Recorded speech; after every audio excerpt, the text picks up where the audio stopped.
Hello दोस्तों, नमस्कार। आइए, आपको अपना यूट्यूब चैनल में स्वागत है। ये चल रहा है एनसीईआरटी सीरीज, जिसमें क्लास 6 का, क्लास 7 का, क्लास 8 का और आज क्लास 9 का आखिरी चैप्टर चैप्टर नंबर 6 के बारे में हम लोग अध्ययन करेंगे। ठीक है, और चैप्टर है जनसंख्या। आज हम लोग जो अध्ययन करने जा रहे हैं क्या है? जनसंख्या। आइए इसको हम लोग लाइन बाय लाइन देखते हैं। कहता है क्या आप, एक मिनट, कहते हैं क्या आप मानव रहित विश्व की कल्पना कर सकते हैं? बिल्कुल नहीं। जब मानव नहीं तो विश्व कैसे बन सकता है? संसाधनों का उपयोग एवं सामाजिक तथा सांस्कृतिक वातावरण का निर्माण कौन करता है? बताइए। मानव करता है। समाज एवं अर्थव्यवस्था के विकास में मानव का महत्वपूर्ण योगदान होता है। मानव संसाधनों का निर्माण उपयोग कर सकता है, करते ही करते हैं। वो स्वयं भी क्या है? संसाधन है, एक गुण वाले संसाधन है। कहता है कोयला जो है ना,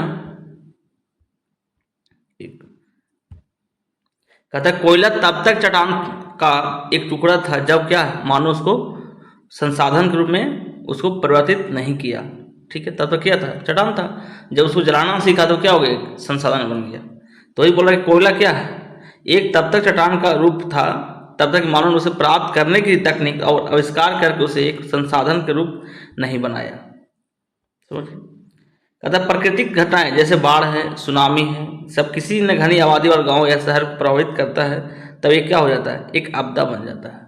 कहता है जब बाढ़ आ गया या सुनामी आ गया और कोई गांव या किसी घनी आबादी वाले शहर को अगर प्रभावित करता है तो क्या हो गया? वो एक आपदा बन जाता है। आपदा। ठीक है, समझिए बिल्कुल। इसलिए सामाजिक अध्ययन में जनसंख्या क्या है? आधारित तत्व है। ठीक है, इसलिए अगर सामाजिक अध्ययन अगर पढ़ते हैं आप तो उसमें जनसंख्या पढ़ना बहुत जरूरी है। यह एक संदर्भ बिंदु है जिससे दूसरे तत्वों का अवलोकन किया जाता है तथा उसके अर्थ एवं महत्व को ज्ञात किए जाते हैं। संसाधन, आपदा और विनाश का अर्थ केवल मानव के लिए ही नहीं महत्वपूर्ण है, इनकी संख्या, वितरण, वृद्धि और विशेषता या गुण पर्यावरण के सभी स्वरूपों को समझना और उसके विवेचना करने के लिए मूल पृष्ठभूमि प्रदान करता है। ठीक है, समझिए। कहने का मतलब क्या है कि जब आप किसी चीज़ को अध्ययन, जब तत्व का अवलोकन करते हैं ना, संसाधन चाहे हो, चाहे आपदा हो, चाहे विनाश हो, तो उसमें क्या है? केवल मानव के लिए ही महत्वपूर्ण है। उनकी जनसंख्या वितरण, उनका जो कितनी जनसंख्या है, उनकी कैसा वितरण है, कितना किस जगह पे कितने लोग रहते हैं, उनकी वृद्धि किस हिसाब से चल रहा है, उनकी विशेषता क्या है, ये सब मिला क्या है? उनकी गुण पर्यावरण के सही स्वरूपों को समझने की, इनकी विवेचना करने का पृष्ठभूमि तैयार करता है। ठीक है, आइए देखते हैं इसको। अतः मानव पृथ्वी के संसाधनों का उत्पादन और उपभोग करता है। मानव क्या करता है? पृथ्वी के संसाधन और उत्पादन क्या करता है? उपभोग करता है, उपयोग करता है। इसलिए जानना आवश्यक है कि एक देश में कितने लोग निवास करते हैं, वो कहाँ कैसे रहते हैं। ठीक है,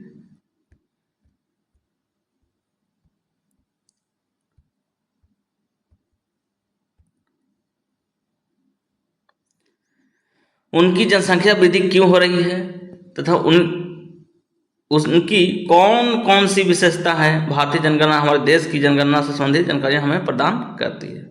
एक बार जब जनगणना होता है तो उसे सब कुछ पता चल जाता है, वो क्या करते हैं, कौन सी पेशा में ज़्यादा लोग लगे हुए हैं।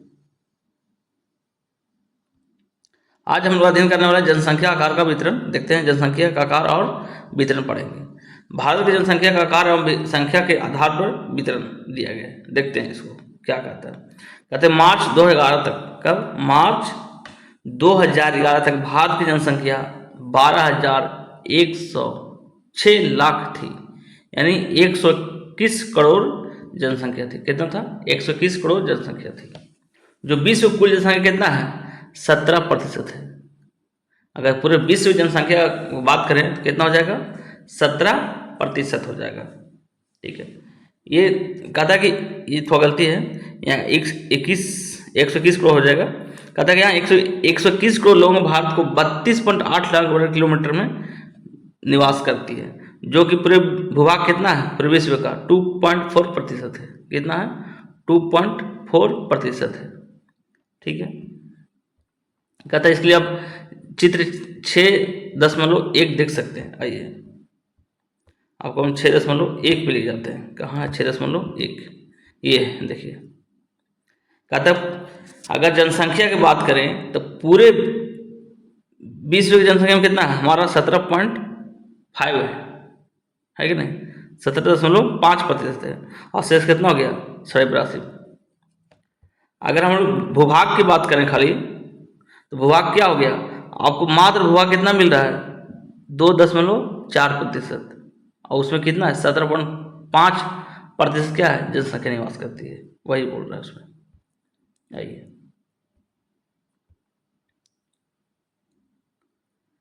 कहता है 2011 की जनसंख्या के अनुसार देश का सबसे अधिक जनसंख्या वाला देश उत्तर प्रदेश है। अगर हम 2011 की जनसंख्या के अनुसार देश के सबसे अधिक जनसंख्या राज्य उत्तर प्रदेश है। कौन है? उत्तर प्रदेश है, जहाँ की कुल आबादी का जो है 1990 लाख है। सोचिए, अगर उत्तर प्रदेश की जनसंख्या की बात करें तो कितना है?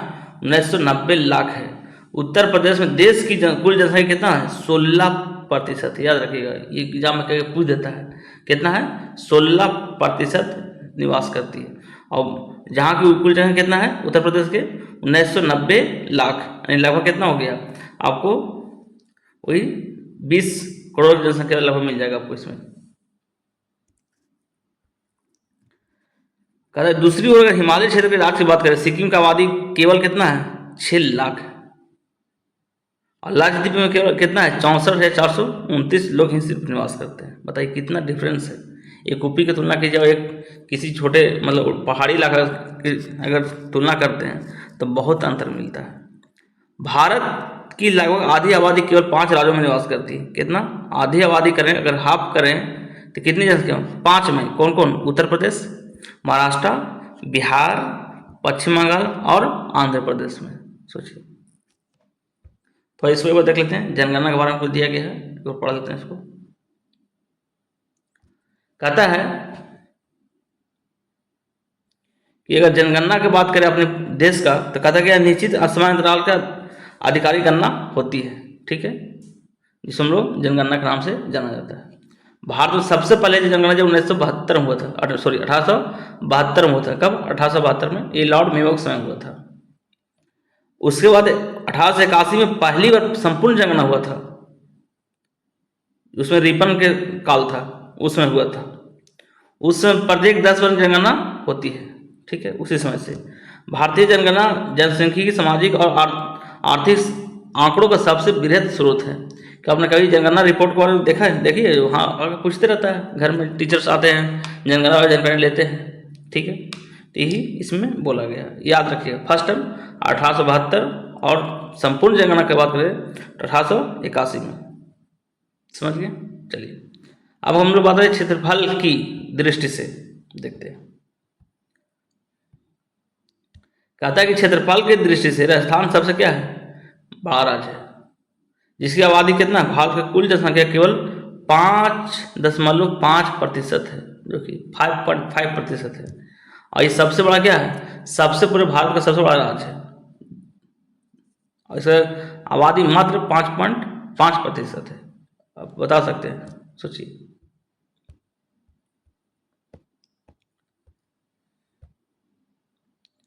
कहते ज्ञात कीजिए भारत में जनसंख्या असमान वितरण के कारण क्या है? कारण है एक पहाड़ी इलाका हो गया जहाँ जनसंख्या क्या हो? कम से कम होगा। एक मैदानी इलाका हो गया जहाँ क्या है? सारा सुविधा मिलती है, वहाँ जनसंख्या क्या हो? ज़्यादा होगा। एक डेजर्ट है राजस्थान, वहाँ क्या है? जनसंख्या कम होगा। तीसरा क्या है? असमान वितरण तो होना ही है। आइए, कहता है घनत्व के आधार पर भारत में जनसंख्या वितरण को भी पढ़ना है। ठीक है, देखते हैं। कहता है जनसंख्या घनत्व असमान वितरण के बेहतर चित्र प्रस्तुत करता है। प्रति इकाई क्षेत्रफल में रहने वाले लोगों की जनसंख्या का जनसंख्या घनत्व कहते हैं। मतलब प्रति इकाई क्षेत्रफल में रहने वाले लोगों की संख्या को जनसंख्या घनत्व कहते हैं। भारत विश्व के घनी आबादी देशों में से एक है। आप इसे जानते हैं कि जनसंख्या बहुत ज़्यादा है। कहता है कि आप जानते हैं केवल बांग्लादेश जापान की जनसंख्या घनत्व भारत से अधिक है। देखिए, कहता है कि आप जानते हैं कि सिर्फ बांग्लादेश और जापान की जनसंख्या घनत्व क्या है? भारत से अधिक है। मतलब भारत सोचिएगा नीचे से टॉप कर रहा है, थर्ड पे, और बांग्लादेश और जापान उससे खाली नीचे है। अब कहना ज्ञात कीजिए बांग्लादेश और जापान का जनसंख्या घनत्व क्या हो, ठीक है। तो आराम से नेट पर सर्च कीजिए, आपको मिल जाएगा। कहता है कि 2011 में भारत की जनसंख्या घनत्व 382 प्रति वर्ग किलोमीटर था। कितना? अगर 2011 की बात करें, जनगणना की बात करें, उसमें जनसंख्या घनत्व कितना था? 382 व्यक्ति पर वर्ग किलोमीटर था। मतलब 1 किलोमीटर एरिया, वर्ग किलोमीटर ये बात करें तो 382 लोग ही निवास करते हैं। ये कब की बात है? ये 2011 की बात है। अभी 2000 कौन सा चल रहा है? 23 चल रहा है। वही अरुणाचल प्रदेश में कितना है? 17 व्यक्ति प्रति किलोमीटर में है। ये आपको 6.3 में राजस्थानी वाले में दिया गया है, उसके बाद देख सकते हैं। आइए हम लोग देखते हैं, पहले इसी को देख लेते हैं। ये क्या है? आपका दिया हुआ है 6 टोटल जनसंख्या वितरण दिया हुआ है, आराम से देख सकते हैं कौन देश का, मतलब कौन सा राज्य का कितना भागीदारी है। आइए, सबसे ज़्यादा किसका है? उत्तर प्रदेश का है, 16% हो गया। उसके बाद किसका है? महाराष्ट्र 9, बिहार भी 9। मतलब ये दोनों, ये फर्स्ट रैंक हो गया, ये दोनों सेकेंड ही रैंक पे आएगा, ठीक है। तीसरे यहाँ देखिए, इस वक्त क्या है? पश्चिम बंगाल में कितना है? 8%। आंध्र में कितना हो गया? 7। मतलब ये 5 मिला क्या हो गया? लगभग आधा पहुंच गया। देखिए, फिर मध्य प्रदेश है, तमिलनाडु है, फिर राजस्थान मात्र 6%, कर्नाटका है, गुजरात है, देख लीजिए, उड़ीसा है, झारखंड मात्र 3%, असम 3%, पंजाब 2%, छत्तीसगढ़, इससे सब देख लीजिए, दिल्ली मात्र 1% है। याद रखिए इसको। ये था आपका जनसंख्या भागीदारी। आगे देखते हैं। ये आपको दिया हुआ जनसंख्या 2011 का घनत्व, कौन सा राज्य ज़्यादा घनत्व है। अब यहाँ देखिए, सबसे पहले जो आपका रेट दिख रहा है ना, रेट, अब यहाँ देख लीजिए, रेट क्या है? 1001 से क्या अधिक हो रेट होगा। अगर मान लीजिए कि 751 से लेकर 1000 तक होगा, वो आपको इस कलर होगा।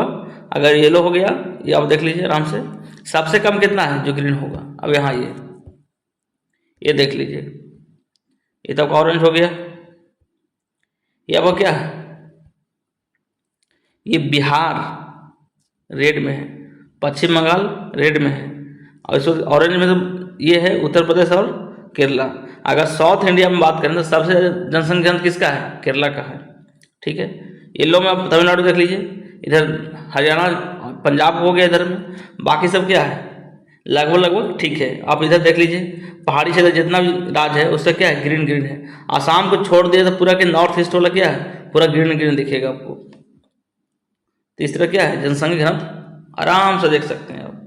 आइए आगे देखते हैं। इसमें बोला गया कि भारत जगह देखिए, कहता कि आंध्र प्रदेश पुनर्गठन के बाद 2 जून 2014 को क्या हुआ? तेलंगाना 29वां राज्य बना था।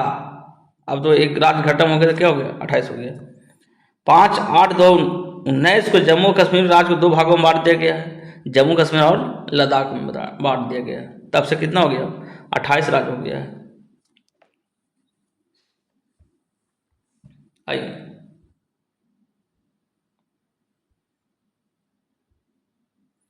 कहता है कि 250 व्यक्ति प्रति वर्ग किलोमीटर से कम जनसंख्या घनत्व राज्यों के नाम बताइए। वो ऊपर देख लिए आराम से, उसमें से आप देख के एक बार अध्ययन कर सकते हैं।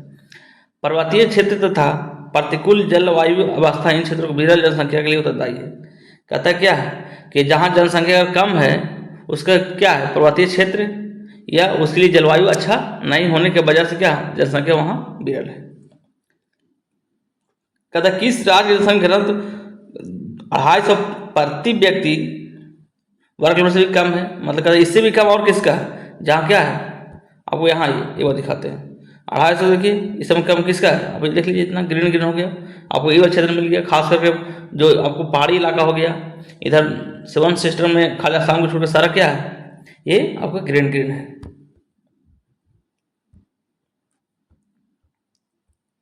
ये हो गया यहाँ पर। और उससे बोले आखिर ऐसा क्यों है, आप समझ गए इसको। कहता है कि असम और अधिकतर प्रायद्वीपीय राज्यों का जनसंख्या घनत्व क्या है, मध्यम है, मतलब मिडिल में है। पहाड़ी कटे छट्टे एवं पथरीले भूभाग मध्यम से भी क्या है, वर्षा कम, छिछली एवं कम ऊंचा मीठी इन राज्यों के जनसंख्या घनत्व क्या प्रभावित करता है, बिल्कुल करता है। अगर उपजाऊ भूमि नहीं तो वहाँ रहेगा कौन, खाने के लिए आदमी चाहिए ना। इसीलिए तो क्या है, नॉर्थ इंडिया के जो प्लेन जितना स्टेट है क्या उसमें ज़्यादा जनसंख्या है, यूपी हो गया, बिहार हो गया, इस तरह से। उत्तरी मैदान भाग और दक्षिण में केरल की संख्या घनत्व बहुत अधिक है। देखिए यही चीज़ हमको ही लग रहा था कि भाई उत्तरी मैदान में तो है ही है, लेकिन अब केरल को भी देखिए, अगर साउथ इंडिया की बात करें तो केरल में क्या है, जनसंख्या घनत्व क्या अधिक है, क्योंकि यहाँ समतल मैदान है एवं उपजाऊ मिट्टी पाई जाती है और पर्याप्त मात्रा में क्या वर्षा होती है। उत्तरी मैदान का अधिक जनसंख्या घनत्व वाले 3 राज्यों का नाम बताइए, आराम से ले लीजिए, यूपी, बिहार, बंगाल।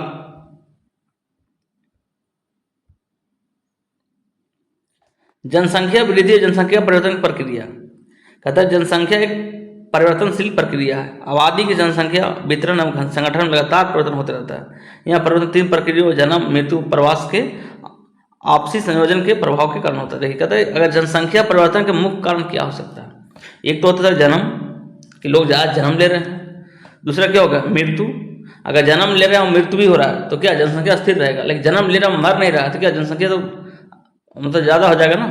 प्रवास मतलब लोगों के देश से बाहर चले जाना, या देश में क्या होगा अधिक लोग आ जाना, ये क्या जनसंख्या की वृद्धि या कमी का प्रभाव डालता है। तो ये क्या हो गया, जन्म, मृत्यु और प्रवास, ये जनसंख्या का मतलब क्या करता है, प्रभावित करता है।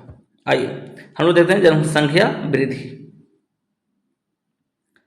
जनसंख्या वृद्धि का अर्थ होता है किसी विशेष समय के अंतराल में, जैसे 10 वर्षों के भीतर किसी देश या राज्य के निवासियों की संख्या में क्या होगा, परिवर्तन आना। मान लीजिए कभी कितना है, आज 10 लोग हैं, अगर 10 साल मान लीजिए 100 लोग हो गया तो कितना बढ़ गया, 90 लोग बढ़ गया, ठीक है।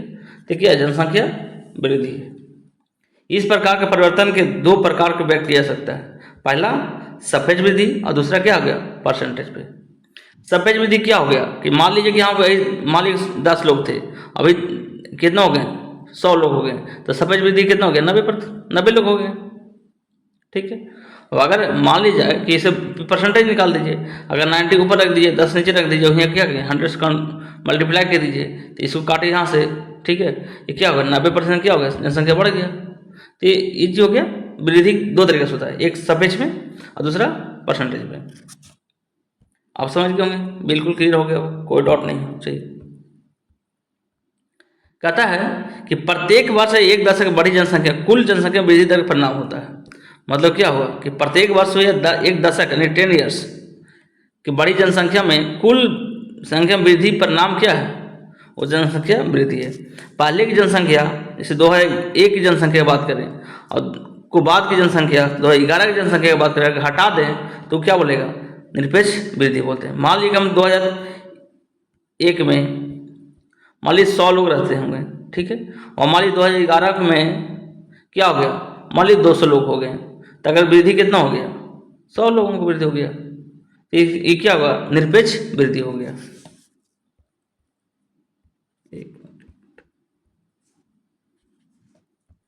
ठीक है। कहते हैं जनसंख्या वृद्धि दर दूसरा महत्वपूर्ण पहलू है, इसका अध्ययन प्रतिवर्ष प्रतिशत में किया जाता है। जैसे आपको यहाँ दिखाते हैं,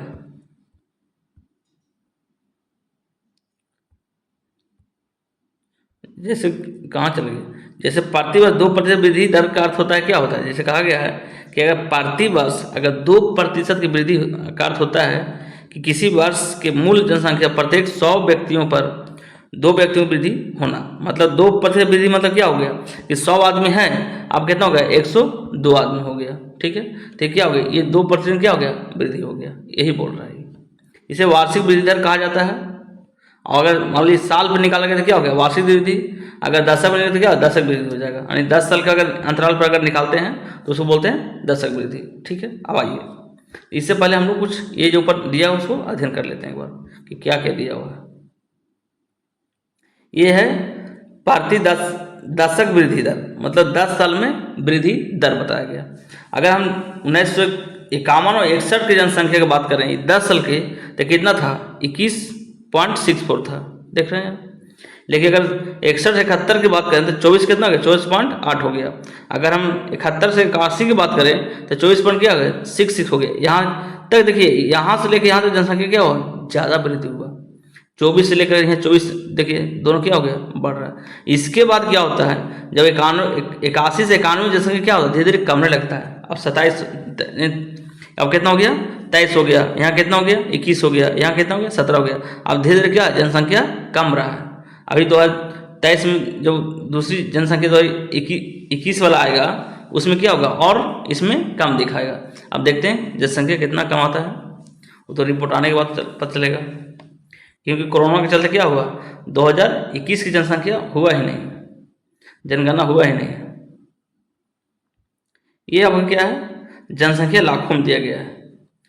1901 में जनसंख्या देखिए इतना था, अभी जनसंख्या कितना है? 121 करोड़ तक पहुंच चुका है।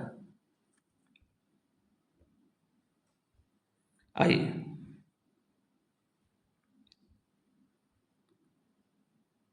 कहता है कि भारत के जन आबादी की बात करें, अगर 1951 की बात करें, कितना? 1951 में बात करें तो 36-10 लाख से बढ़ करके 2011 में 12-10 लाख हो गई। मतलब समझ रहे हैं यहाँ पर, अगर 1951 की बात करें तो कितना था?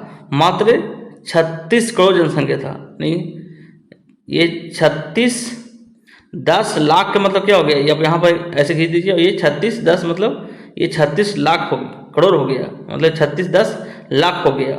उसी को करोड़ में बोलना तो क्या होगा? 36 करोड़ हो जाएगा। ठीक है। वो अभी 2011 में जनसंख्या की बात करें तो 2 निकाल दीजिए, कितना हो गया? 121 करोड़ हो गया, यानी 12,100 लाख हो गया वृद्धि दर। ये आपका दिया हुआ है। उसी तरह फिर सेम 1951 देख लीजिए, इतना था। वहाँ उसमें कितना सफेद वृद्धि था? 42 हुआ था। अभी परसेंट कितना था वो? अगर हम लोग वार्षिक दर से बात करें तो 1.25 हुआ। उसके बाद देखिए 71 से लेके 81 और 91, ठीक है, ये 3 देखिएगा ना, तब वो 2% क्या हुआ? वृद्धि हुआ है। उसके बाद फिर क्या होगा? कमने लगा है। इस चीज़ को आराम से अध्ययन कर सकते हैं। PDF आपको कहीं से भी इसको डाउनलोड कर सकते हैं, NCERT मिल जाता है। और से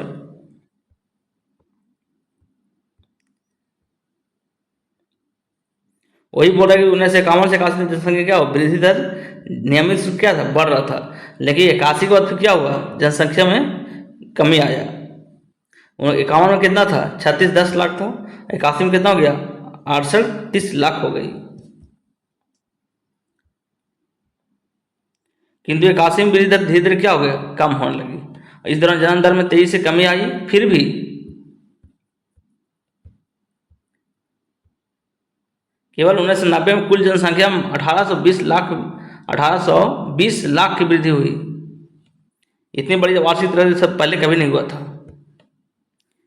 इस पर ध्यान देना आवश्यक है कि भारत की आबादी बहुत अधिक है। जब विशाल जनसंख्या कम वार्षिक दर लगाया जाता है तो भी इसमें सापेक्ष वृद्धि क्या होता है? बहुत ज़्यादा हो जाता है। मान लीजिए अगर 100 के 1% 1 होता है, लेकिन 100 के 1,000, अगर मान ली 1 लाख का 1% का कितना हो गया? बहुत ज़्यादा जनसंख्या तब भी हो जाएगा। उसी तरह से भारत क्या है? जनसंख्या पहले क्या था? कम था, मान ली वृद्धि 2% हो रहा था, तो ठीक है, कोई बात नहीं, ज़्यादा नहीं है। लेकिन अब जनसंख्या 121 करोड़ हो गया, और उसका भी अगर 2% निकालिएगा तो भी बहुत लोग वृद्धि हो जाएगा। वही बोल रहे इसमें, जब 10 करोड़ जनसंख्या में न्यूनतम दर भी वृद्धि होती है तभी जुड़ने वाले लोगों की क्या है? कुल संख्या बहुत अधिक होती है। भारत की वर्तमान जनसंख्या वार्षिक वृद्धि संसाधनों पर्यावरण संरक्षण को निष्क्रिय करने के लिए पर्याप्त है।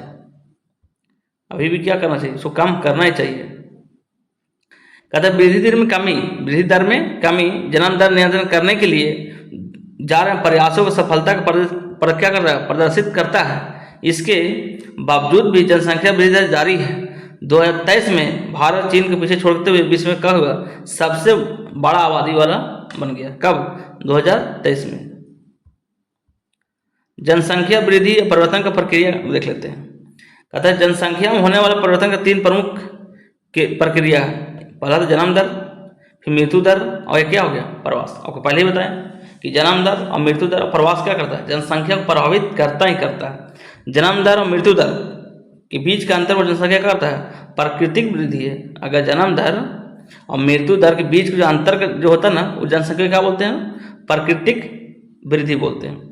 एक वर्ष में प्रति 1000 व्यक्तियों में जितना जीवित बच्चों का जन्म देता है उसे जन्म दर कहते हैं। कहता है कि एक वर्ष में 1000 पर जितना व्यक्ति जन्म लेता है ना, ठीक है, उसको क्या बोलते हैं, जन्म दर कहते हैं। यह वृद्धि एक प्रमुख घटक है क्योंकि भारत में हमेशा क्या होता है, जन्म दर मृत्यु दर से क्या है, अधिक रहता है।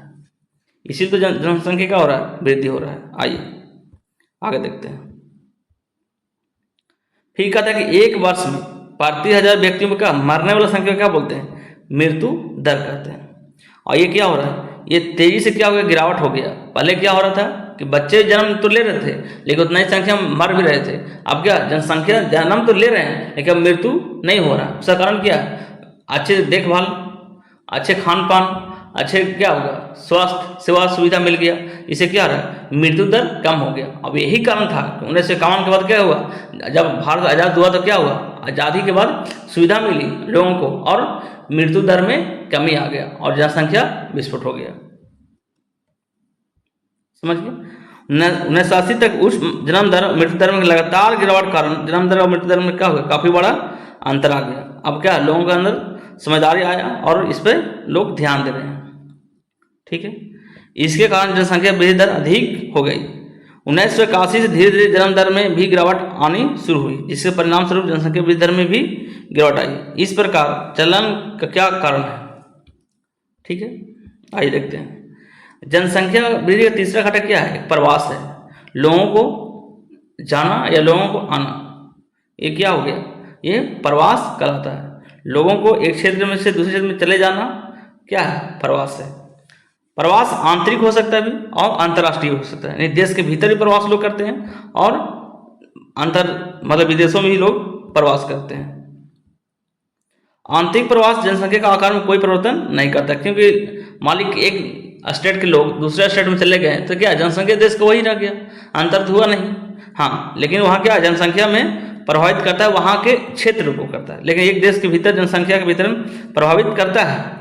जनसंख्या वितरण और उसे घटकों को परिवर्तित करने का प्रयास महत्वपूर्ण भूमिका होती है।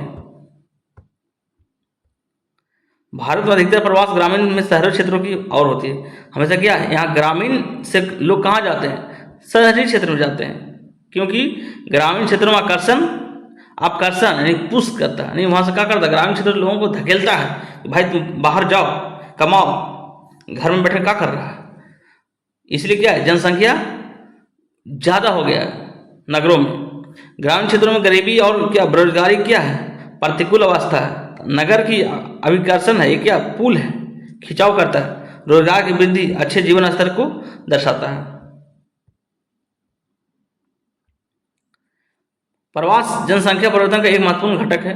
यह केवल जनसंख्या का कारक ही प्रभावित नहीं करता, बल्कि उम्र और लिंग की दृष्टिकोण से नगरीय और ग्रामीण जनसंख्या को भी संरचना को भी प्रभावित करता है।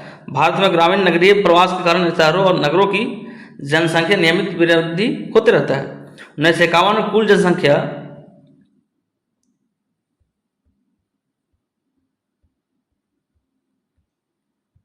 कहाँ गया, हाँ, 1951 कुल जनसंख्या की 17.29% क्या नगरीय जनसंख्या। अब 2011 में कितना हो गया, 31% हो गया। बताइए ये क्या हुआ, यहाँ लोगों ने गाँवों से आकर यहाँ बसना शुरू कर दिया, ठीक है। इससे क्या होगा, नगरों में जनसंख्या बढ़ गया। नगरों की जब देखिए नगरों की संख्या में वृद्धि हो गई, पहले 35 से बढ़ कितना हो गया, 53 हो गया, और 2023 में कितना हो गया, 59 हो गया। तो नगरों की संख्या में क्या हो रहा है, बढ़ रहा है, क्योंकि लोगों के आना जाना लगा रहता है। अब है किशोर जनसंख्या। किशोर मतलब क्या हो गया, कहते हैं भारत की जनसंख्या की सबसे महत्वपूर्ण लक्षण उसकी किशोर जनसंख्या का आकार है। भारत कुल जनसंख्या का 5वां भाग है। किशोर प्राय 10 से 19 वर्ष की आयु वाले वर्ग को कहते हैं। ये भविष्य क्या है, एक संसाधन है, भविष्य के महत्वपूर्ण मानव संसाधन है। किशोरों के लिए पोषक तत्वों की आवश्यकता बच्चों और वयस्कों की अधिक होती है। कुपोषण में इनका स्वास्थ्य खराब हो जाता है और विकास क्या होता है, अवरोधित हो सकता है। परंतु भारत में किशोर को प्राप्त भोजन में पोषक तत्व का पर्याप्त होते हुए बहुत से किशोर बालिकाएं रक्तहीनता क्या है, मतलब इमोनिया का शिकार हो जाते हैं। विकास प्रक्रिया में इनकी समस्याओं को पर्याप्त ध्यान नहीं दिया जाता है। किशोर बालिकाओं की अपनी समस्याओं के प्रति संवेदनशील बनाना चाहिए और शिक्षा को प्रसार करना चाहिए और इसमें सुधार करना चाहिए। अब हम लोग राष्ट्रीय जनसंख्या नीति के बारे में पढ़ते हैं कि आखिर क्या क्या नीति अपनाया गया है। परिवारों का कार्य सीमित रखकर एक व्यक्ति को स्वास्थ्य और कल्याण सुधारा जा सकता है। मतलब जनसंख्या क्या करना है, लोग हम दो हमारे दो को नीति अपना करके। इस तथ्य को ध्यान रखते हुए भारत सरकार ने 1952 में एक व्यापक परिवार नियोजन कार्यक्रम आरंभ किया। कब? 1952 में। परिवार के कल्याण कार्यक्रम जिम्मेदार और सुनिश्चित पितृत्व को बढ़ावा देने के लिए कार्यरत है। राष्ट्रीय जनसंख्या नीति 2000 कई वर्षों के नियोजित प्रयासों का परिणाम है। राष्ट्रीय जनसंख्या नीति 2014 वर्ष से कम आयु के बच्चों को निःशुल्क शिक्षा प्रदान करना, शिशु मृत्यु दर प्रति 1000 पे 30 से कम होना, व्यापक स्तर पर टीकारोधी बीमारी से बच्चों को छुटकारा दिलाना, लड़कियों को शादी की उम्र बढ़ाने के लिए प्रोत्साहित करना, परिवार नियोजन की एक जन केंद्रित कार्यक्रम बनाने के लिए नीतिगत ढांचा प्रदान करना। मतलब सरकार भी क्या कर रहा है, प्रयास कर रहा है कि थोड़ा जनसंख्या का करना, नियंत्रण करना, जिससे क्या होगा, देश का स्थिति सुधार सके। ठीक है, तो आज यहीं था, ये चैप्टर पूरा कंप्लीट हो चुका है। ठीक है, थैंक यू, धन्यवाद।